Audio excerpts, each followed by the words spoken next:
Typically, what folks will do is they'll start with the overall health of the business. So, what does it look like from a KPI perspective, and how are we trending based on our plans and our forecasts that our team is currently working on?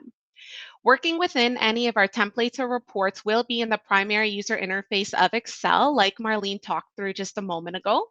And that's for the ease of use and the low change management component. So as we see, Excel is popped open. However, I also have a pop-up on my screen. This is the Vena choice box. So now as an end user, I can tell Vena exactly what I care about so that the data is going to present in a dynamic way and present exactly what I outlined. If I even think back to my past when I was going through as a corporate reporting manager, rolling all my files forward for the forecast or the budget process took me about 3 weeks of time. In Vena, it's a click of a button. So as we look forward to maybe doing some long-term or even some medium-term planning, it's a click of a button as we look into the future. You can also have this more as a rolling forecast. So if you would like to select a specific month to move things forward or back, that visibility is an option. And then different scenarios, which is becoming increasingly popular as folks need to be more agile in their planning process.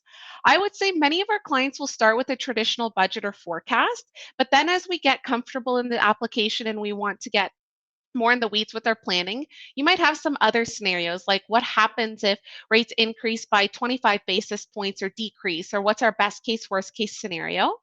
In Vena, you're not locked to a specific number of scenarios. You can name them what you want, make them what you want, and you can, of course, use all those scenarios across the reporting side of things like we're looking at here, but also from more of the input side, which we'll see as we continue through the demo. The next area I have are my different entities. So this could be specific to your, or I should say this will be specific to your bank or credit union. A couple ones that we often come across would be internal audit, treasury, banking, so other areas of your business, just highlighting that I might only be able to see one or many areas of the business, organization structure, that's going to be driven by permissions and securities. So as I pop open this department, for example, I might only be locked to one specific branch that I have access to, where if I'm more of a manager, maybe on the finance side, and I'm overseeing multiple locations or branches, I might have a few other choice options like we have here. So Vena controls who sees what upon opening up any of the templates or reports so that you only have access to the data that you should be seeing. Now that we've told Vena that we care about the specific area, we have our template populator, our report populate with the results. As we have on the left-hand side here, and as we continue to go through the demo, you'll be able to plan across various scenarios, and we even encourage you to track against a different benchmark.